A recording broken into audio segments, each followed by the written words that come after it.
एक बार फिर से आप सभी का स्वागत है लकी ऑनलाइन स्टडीज़ में। और आज के हमारे इस वीडियो में हम बात करेंगे मानव हृदय की आंतरिक संरचना के बारे में। इससे पहले के वीडियो में हम लोगों ने मानव हृदय के बाहरी संरचना के बारे में बात की थी कि मानव का जो हृदय होता है वो कहाँ उपस्थित होता है, उसका आकार कैसा होता है और कौन कौन से रक्षात्मक आवरणों से वो घिरा रहता है। तो अगर आपने इससे पहला वाला ये वीडियो नहीं देखा है तो मैं आपको ये रिकमेंड करूँगी कि इस वीडियो को देखने से पहले आप मानव हृदय की बाहरी संरचना वाला वीडियो ज़रूर देखें, ताकि आपको ये वीडियो आसानी से समझ में आ सके।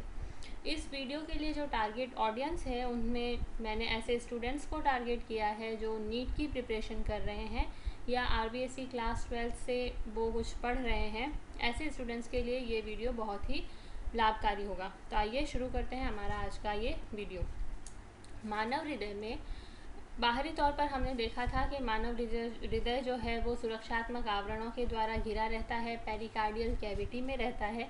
अब अगर आंतरिक स्ट्रक्चर की बात करें तो मानव हृदय में कुल 4 कक्ष होते हैं और ये जो 4 कक्ष होते हैं इनके अंदर ऊपर वाले जो 2 कक्ष होते हैं उन्हें आलिंद कहा जाता है और नीचे वाले जो 2 कक्ष होते हैं उन्हें हम निलय कहते हैं। जैसे इस डायग्राम में हम देख सकते हैं, ये ऊपर वाले जो 2 कक्ष हैं ये आलिंद कहलाते हैं और नीचे वाले ये जो 2 कक्ष हैं ये निलय कहलाते हैं। आलिंदों की जो हृदय भित्ति होती है ये अपेक्षाकृत पतली होती है, जबकि निलय की ये जो हृदय भित्ति होती है ये अपेक्षाकृत मोटी होती है। इससे पहले वाले वीडियो में जब हमने हृदय के सुरक्षात्मक आवरण की बात की थी तब मैंने ये बताया था कि हृदय में जो मायोकार्डियम होती है वह कार्डियक पेशियों से बनी हुई परत होती है और हृदय के धड़कने के लिए उत्तरदायी होती है। तो ये जो मायोकार्डियम होती है इसकी मोटाई हृदय के अलग अलग हिस्सों में अलग अलग होती है, यानी कि हृदय का वो हिस्सा जो अधिक कार्य करता है वहाँ की मायोकार्डियम मोटी होती है और वो हिस्सा जो कम कार्य करता है वहाँ की मायोकार्डियम अपेक्षाकृत पतली होती है। तो ये चीज़ यहाँ पर एकदम क्लियर हम देख सकते हैं कि ये जो आलिंद होते हैं इन्हें रक्त को ज़्यादा तेज़ी से पंप करने की ज़रूरत नहीं होती है, इसीलिए इनकी जो ये मायोकार्डियम होती है इसकी मोटाई अपेक्षाकृत पतली होती है। जबकि ये जो निलय होते हैं इन्हें हृदय को तेज़ी से पंप करना पड़ता है, इस वजह से इन निलयों की जो मायोकार्डियम होती है उसकी मोटाई अपेक्षाकृत अधिक होती है। अब दाएं और बाएं निलय में भी बाएं निलय की जो हृदय भित्ति होती है उसकी मोटाई और भी अधिक होती है, क्योंकि इसे रक्त को पूरे शरीर में पंप करना होता है इसलिए। अब यहाँ पर इस डायग्राम में मैंने आपको इन कक्षों को आप आसानी से समझ सकें इसलिए मैंने थोड़ा इजी वे में डायग्राम बनाया है। तो जैसे हम अपना घर बनाते हैं तो घर में ऐसा तो नहीं है कि हम सिर्फ 4 दीवारें बनाते हैं और हमारा घर बन जाता है। हम उस घर के अंदर रसोई बनाते हैं, ड्राइंग रूम बनाते हैं, बेडरूम बनाते हैं, स्टडी रूम बनाते हैं, अलग अलग कमरे बनाते हैं, यानी कि हमने क्या किया है, घर का पार्टीशन कर दिया है। उसी तरीके से जो मानव हृदय होता है उसमें भी चेम्बर्स का फॉर्मेशन होता है या पार्टीशनिंग होती है। तो ये जो पार्टीशन किया जाता है मानव हृदय का तो वो पतली भित्तियों के द्वारा किया जाता है, यानी कि ये जो देखिए ये है राइट ऑरिकल या दायां आलिंद, ये है बायां आलिंद, ये बनाया है मैंने दायां निलय और ये बनाया है बायां निलय। तो जो भित्ति दाएं आलिंद और बाएं आलिंद के बीच में पाई जाती है उस भित्ति को इंटर ऑरिक्यूलर सेप्टम कहा जाता है, ठीक है। और जो भित्ति दोनों निलयों के बीच में पाई जाती है ये वाली भित्ति, इसे हम इंटर वेंट्रिक्युलर सेप्टम कहते हैं। और इन आलिंद और निलय के बीच में ये जो हॉरिजॉन्टल भित्ति पाई जाती है, ये जो भित्ति होती है इसे हम ऑरिक्यूलो वेंट्रिक्युलर सेप्टम या फिर कोरोनरी सल्कस कहते हैं। आप इसके ये 2 नाम अच्छे से याद करिएगा कि आलिंद और निलय के बीच में जो भित्ति पाई जाती है उसे ऑरिक्यूलो वेंट्रिक्युलर सेप्टम कहा जाता है या फिर कोरोनरी सल्कस कहा जाता है। आलिंदों के बीच की जो भित्ति होती है उसे इंटर ऑरिक्यूलर सेप्टम कहा जाता है और दोनों निलयों के बीच की जो भित्ति होती है उसे इंटर वेंट्रिक्युलर सेप्टम कहा जाता है। अब ये जो आलिंद होते हैं इनके बीच की ये जो भित्ति होती है उसमें एक गड्ढे नुमा संरचना होती है जिसे फॉसा ओवेलिस कहा जाता है। और ये जो गड्ढे नुमा संरचना होती है इसके ठीक पास में एक छेद पाया जाता है जिसे फोरामेन ओवल कहा जाता है। इस डायग्राम को देखिए, इसमें आपको ये ज़्यादा अच्छे से समझ में आएगा कि ये जो दो आलिंद हैं इनके बीच की ये जो भित्ति है जिसे हम इंटर एट्रियल सेप्टम कहते हैं, इसमें ये एक छेद पाया जाता है। इस छेद को हम फोरामेन ओवल कहते हैं। अब ये फोरामेन ओवल चीज़ क्या है ये मैं आपको बता देती हूँ कि मानव शरीर में जब शिशु भ्रूणीय अवस्था में विकसित हो रहा होता है, अपनी माता के जब गर्भ में होता है, तो वह शिशु अपने फेफड़ों से सांस नहीं लेता है। उस समय ऑक्सीजन और कार्बन डाइऑक्साइड का पूरा के पूरा आदान प्रदान जो है वो माता की प्लेसेंटा के द्वारा होता है। इसलिए उस समय यहाँ पर ये जो हृदय के दोनों चेम्बर्स के बीच में ये छेद पाया जाता है। लेकिन जब मानव शिशु पहली बार शरीर से बाहर आता है, माता के शरीर से जैसे ही वो बाहर आता है, वो सबसे पहले सांस लेकर अपने फेफड़ों में हवा भरता है और ठीक उसी समय से फेफड़ों के द्वारा रक्त की शुद्धिकरण की प्रक्रिया शुरू हो जाती है। तो ये जो फोरामेन ओवल है ये उन शिशुओं में धीरे धीरे बंद हो जाता है और इसकी जगह पर एक छेद पाया जाता है जिसे हम फॉसा ओवेलिस कहते हैं। तो ये जो फॉसा ओवेलिस है ये एक तरह से फोरामेन ओवल का एक निशान मात्र है कि इस जगह पर भ्रूणीय अवस्था में फोरामेन ओवल नाम का एक छिद्र पाया गया था। तो जो ऐसे बच्चे होते हैं, हम कई बार सुनने में आता है कि कोई बच्चा था जिसके दिल में छेद था और उसका ऑपरेशन कराना पड़ा, तो वो दिल में छेद ये फोरामेन ओवल ही होता है। ये भ्रूणीय अवस्था में पाया जाता है, लेकिन एक बार जैसे ही शिशु भ्रूणीय अवस्था से बाहर आ जाते हैं, जन्म ले लेते हैं और अपने फेफड़ों से सांस लेना शुरू कर देते हैं, वैसे ही धीरे धीरे हृदय में ये फोरामेन ओवल जो है ये भर जाता है और पूरे के पूरे आलिंद, दोनों जो आलिंद होते हैं ये पूरी तरह से अलग हो जाते हैं। अब इस डायग्राम में आप और क्लियरली देख सकते हैं कि ये हृदय के दोनों आलिंद हैं। इन आलिंदों के बीच में यहाँ पर इंटर एट्रियल सेप्टम पाया जाता है। ये दोनों निलय हैं और इन दोनों निलयों के बीच में ये इंटर वेंट्रिकुलर सेप्टम पाया जा रहा है। इस आलिंद और निलय के बीच में ये एक सेप्टम पाया जाता है जिसे एट्रियो वेंट्रिकुलर सेप्टम या ऑरिक्यूलो वेंट्रिकुलर सेप्टम कहते हैं। अब इन सेप्टम के ऊपर छेद पाए जाते हैं और इन छेदों को हम एट्रियो वेंट्रिकुलर ऑरिफिस कहते हैं। जो दाईं दिशा में ये छेद होता है उसे हम राइट एट्रियो वेंट्रिकुलर ऑरिफिस कहते हैं और जो बाईं दिशा में जो छेद होता है इसे हम लेफ्ट एट्रियो वेंट्रिकुलर ऑरिफिस कहते हैं। इन छेदों पर कपाट पाए जाते हैं जिनके बारे में हम आगे आने वाली स्लाइड्स में बात करेंगे। तो अभी के लिए आप ये जानिए कि मानव हृदय में कुल 4 कक्ष होते हैं और इन चारों कक्षों के बीच की जो भित्तियाँ होती हैं उनके अलग अलग नामों के बारे में हमने समझा है। अब आइए हम एक बार इस डायग्राम के थ्रू मैं आपको एक बार होल सारा के सारा फिनोमेना समझा देती हूँ कि बेसिकली होता क्या है। हमारे शरीर में जितनी भी कोशिकाएं होती हैं उनको श्वसन करने के लिए ऑक्सीजन की ज़रूरत होती है और जब वो श्वसन की प्रक्रिया करती है, जब ग्लाइकोलाइसिस, टीसीए साइकिल वगैरह और भी दूसरी जो फिजियोलॉजिकल क्रियाएं होती हैं, तो उन क्रियाओं के द्वारा कार्बन डाइऑक्साइड बनती है। तो अब इस कार्बन डाइऑक्साइड को रक्त के द्वारा लाया जाता है फेफड़ों के पास में। फेफड़ों में जब हम सांस लेते हैं तो ऑक्सीजन को शरीर के अंदर लेते हैं और कार्बन डाइऑक्साइड को बाहर निकाल देते हैं। तो इन फेफड़ों में ऑक्सीजन जो होती है वो रक्त में भरी जाती है और फिर ये ऑक्सीजनेटेड रक्त जो होता है वो फिर से पूरी बॉडी में, पूरे शरीर में प्रवाहित किया जाता है। तो सबसे पहले शरीर से डीऑक्सीजनेटेड रक्त जो होता है वो हृदय के दाएं हिस्से में लाया जाता है। सबसे पहले दाएं आलिंद में, उसके बाद में दाएं निलय में। दाएं निलय से इस रक्त को फेफड़ों के अंदर भेजा जाता है।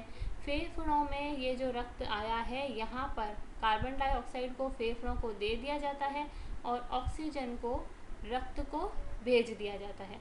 अब ये ज़्यादा ऑक्सीजन वाला जो रक्त है, शुद्ध रक्त जो है, वो हृदय के बाएं भाग में जाता है और ये बाएं भाग में सबसे पहले बाएं आलिंद में, उसके बाद में बाएं निलय में जाता है और फिर बाएं निलय से इसे पूरे के पूरे शरीर में भेज दिया जाता है।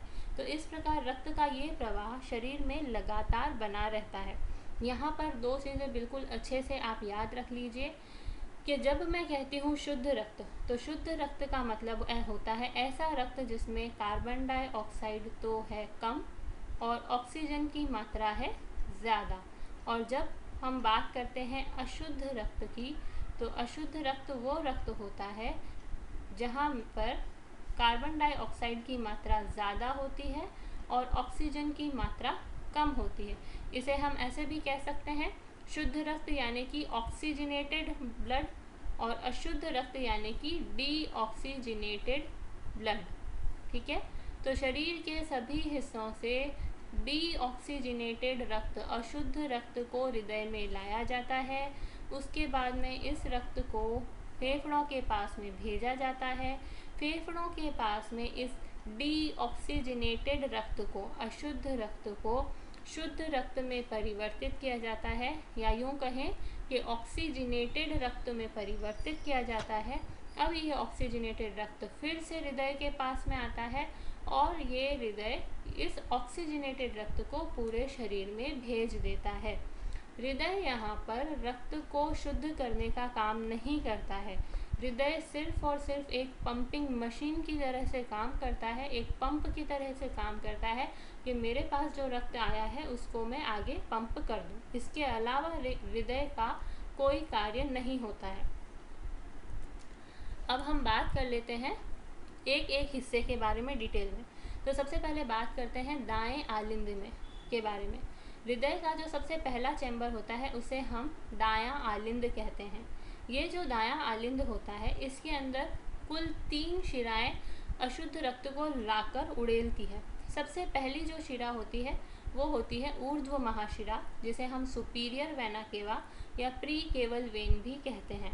ये ऊर्ध्व महाशिरा जो होती है ये शरीर के ऊपरी हिस्से जो होते हैं वहाँ से अशुद्ध रक्त को लाती है, यानी कि ऊपरी हिस्सों से डीऑक्सीजनेटेड रक्त को लाती है और आलिंद में एकत्रित करती है।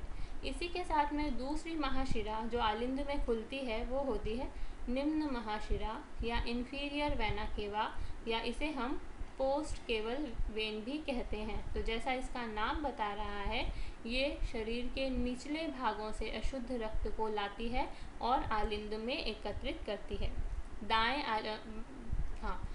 आलिंद में एकत्रित करती है। इसके अलावा एक तीसरी और शिरा होती है जो कि दाएं आलिंद में अशुद्ध रक्त को लाती है। हृदय जो होता है इसकी जो कोशिकाएं होती है और इसकी जो पेशीय संरचना होती है वहाँ की कोशिकाओं में भी लगातार फिजियोलॉजिकल क्रियाएं चलती रहती है। तो वहाँ की कोशिकाओं में भी लगातार कार्बन डाइऑक्साइड बनती रहती है। तो इस कार्बन डाइऑक्साइड युक्त रक्त को जो शिराएं हृदय से एकत्रित करती है और एक बड़ी शिरा का निर्माण करती है जिसे कोरोनरी साइनस कहा जाता है। ये कोरोनरी साइनस हृदय के विभिन्न हिस्सों से डीऑक्सीजनेटेड रक्त को एकत्रित करके राइट एट्रियम में या दाएं आलिंद में लाकर डालने का काम करती है। तो इस तरीके से दाएं आलिंद में कुल 3 शिराएं खुलती है। 2 महाशिराएं होती है जो कि ऊर्ध्व महाशिरा और निम्न महाशिरा कहलाती है, और इसी के साथ में एक कोरोनरी साइनस होती है जो सिर्फ और सिर्फ हृदय से अशुद्ध रक्त को लाकर दाएं आलिंद में डालने का काम करती है। तो इस प्रकार से ये थी बात दाएं आलिंद की। अब हम बात करते हैं दाएं निलय की। रक्त एक बार जब दाएं आलिंद में आ जाता है तो उसके बाद में इस रक्त को दाएं निलय में प्रवाहित किया जाता है। ये जो दायां निलय होता है, इस दाएं निलय और दाएं आलिंद के बीच में जो भित्ति होती है उस भित्ति पर, जैसे मैंने कहा था, एट्रियोवेंट्रिकुलर ऑरिफिस या एट्रियोवेंट्रिकुलर छिद्र पाया जाता है। और ये जो छिद्र होता है इस पर एक कपाट पाया जाता है। इस कपाट को त्रिकपर्दी कपाट या ट्राई कैप्सिड वॉल कहते हैं। जब हम हमारे घर के अंदर अलग अलग कमरे बनाते हैं तो उन कमरों से अंदर और बाहर आने जाने के लिए हम दरवाजे बनाते हैं। तो उन दरवाज़ों पे ऐसा तो नहीं है कि सिर्फ दरवाजे का शेप बना के उन्हें छोड़ देते हैं, नहीं तो दरवाजे किसी भी काम के नहीं। इसलिए हम क्या करते हैं, उन जो शेप बनाते हैं इन दरवाज़ों का, उनके ऊपर लकड़ी के, लोहे के दरवाजे बनाते हैं ताकि उन कमरों को बंद किया जा सके, खोला जा सके।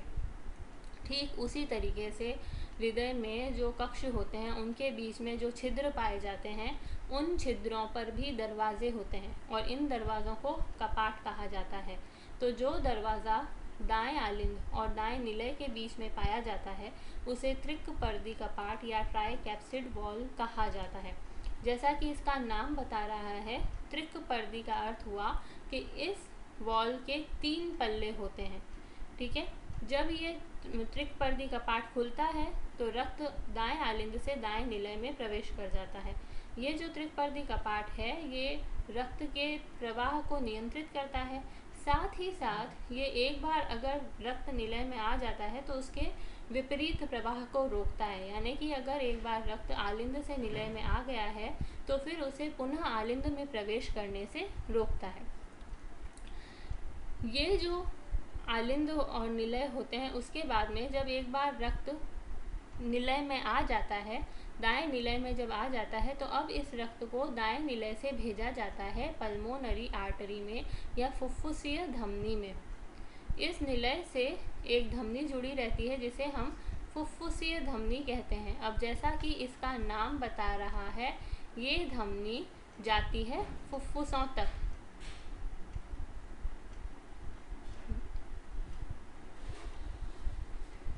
ये देखिए, ये है राइट वेंट्रिकल। ये रक्त जब दाएं निलय में आया तो अब ये रक्त दाएं निलय से फुफ्फुसीय धमनी में जाता है और फुफ्फुसीय धमनी से इस रक्त को फेफड़ों तक ले जाया जाता है।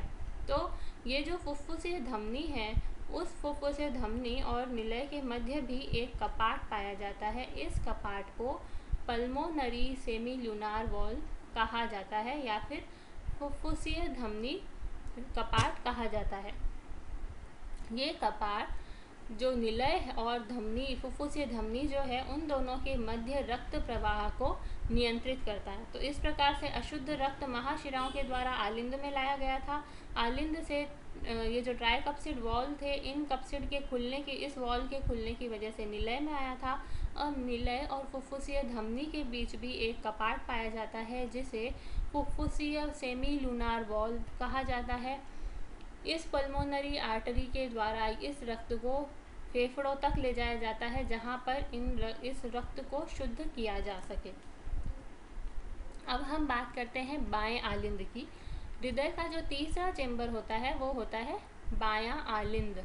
अब एक बार जब हृदय में से अशुद्ध रक्त फुफ्फुसों तक पहुंचाया जाता है तो अब फुफ्फुसों से शुद्ध रक्त को फिर से हृदय में लाया जाता है और हृदय में फिर से शुद्ध रक्त को लाने का काम करती हैं फुफ्फुसीय शिराएं।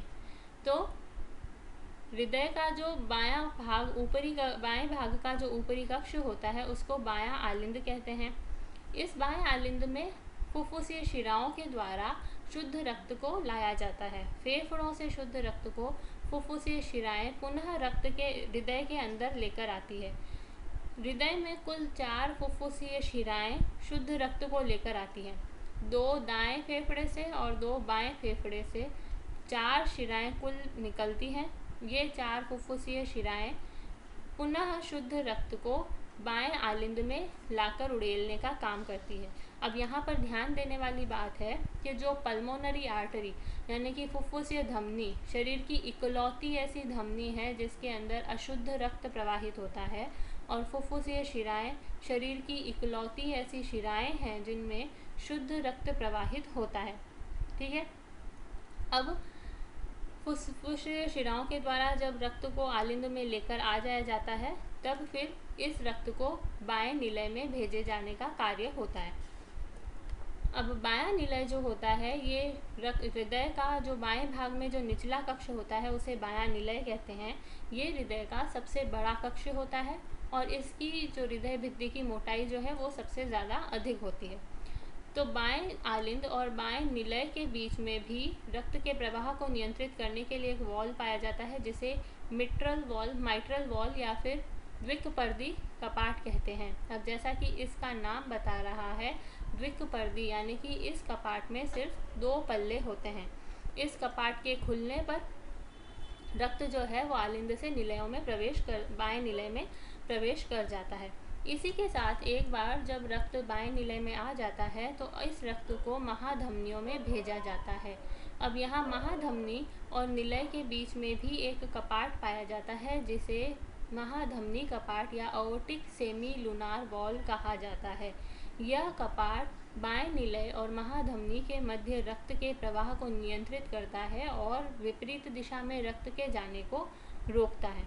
अब एक बार जब ये रक्त महाधमनी में पहुंच जाता है तो इन महाधमनियों के द्वारा ये शरीर के विभिन्न स्थानों पर रक्त को पहुंचा दिया जाता है। तो इस प्रकार से ये थी बात हृदय के चारों कक्षों की। अब हम एक एक करके हृदय के कपाटों के बारे में भी देख लेते हैं। तो मानव हृदय में रक्त का जो प्रवाह होता है उसको बहुत ही ज़्यादा सटीकता के साथ नियंत्रित किया जाता है और इस नियंत्रण के लिए कुल 4 कपाट होते हैं जो हृदय में पाए जाते हैं। ये कपाट हृदय में रक्त के परिसंचरण को नियंत्रित करते हैं और इसी के साथ रक्त के विपरीत प्रवाह को रोकते हैं, यानी कि अगर रक्त जो है सिर्फ एक ही दिशा में बहे, वापस से पीछे ना जाए, इस बात को ये कपाट नियंत्रित करते हैं। तो इस तरीके से मानव हृदय में कुल 4 कपाट पाए जाते हैं। तो आइए हम देखते हैं एक एक करके। जो सबसे पहला कपाट होता है वो होता है ट्राइकप्सिड वॉल्व या त्रिकपर्दी कपाट। ये त्रिकपर्दी कपाट जो है दाएं आलिंद और दाएं निलय के बीच में पाया जाता है, ठीक है। और जैसे मैंने पहले ही बताया था कि यहाँ पर दाएं आलिंद और दाएं निलय के बीच में राइट एट्रियोवेंट्रिकुलर ऑरिफिस नामक छेद पाया जाता है। इस छेद पर ये कपाट पाया जाता है। ये कपाट जो है, क्योंकि इसमें 3 पल्ले होते हैं इसलिए इसको त्रिकपर्दी कपाट कहा जाता है।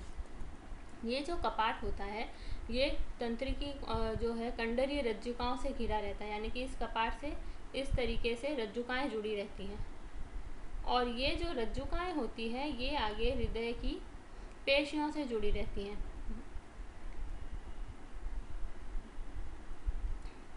ये जो रज्जुकाएं होती हैं, ये देखिए, ये तो है तंत्रिकीय रज्जुकाएं और यहाँ पर हृदय की पेशियाँ उपस्थित होती हैं। ये रज्जुकाएं इन पेशियों से जुड़ी रहती हैं।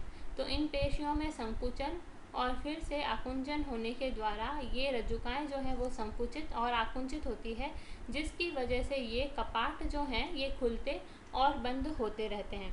आपने कभी डोर क्लोजर मशीन देखी होगी।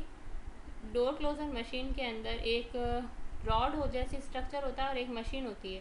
तो जो मशीन होती है वो दीवार के अटैच कर दी जाती है और उससे एक रॉड निकलती है जो कि दरवाजे से जुड़ी रहती है। तो जब हम दरवाज़ा खोलते हैं तो वो रॉड संकुचित हो जाती है, जब हम दरवाज़ा छोड़ देते हैं तो वापस से वो रॉड बाहर निकलती है और दरवाज़ा बंद हो जाता है। ठीक उसी तरीके से यहाँ पर ये जो कंडरीय रज्जुकाएं होती है ये इन कपाटों के खुलने और बंद होने को नियंत्रित करती है और ये जो रज्जुकाएं होती हैं इन्हें कॉर्डी टेंडिनी कहा जाता है। आप इस डायग्राम में और अच्छे से देख सकते हैं कि ये जो ट्राइकप्सिड वॉल है और यहाँ पर ये माइट्रल वॉल है, ये दोनों ही जो कपाट हैं इनसे ये रज्जुकीय कंडराएं जुड़ी हैं जिन्हें हम कॉर्डी टेंडिनी कहते हैं और ये रज्जुकाएं हृदय की पेशियों से जुड़ी हैं। इन पेशियों को अंकुरक पेशी या फिर पैपिलरी मसल कहा जाता है।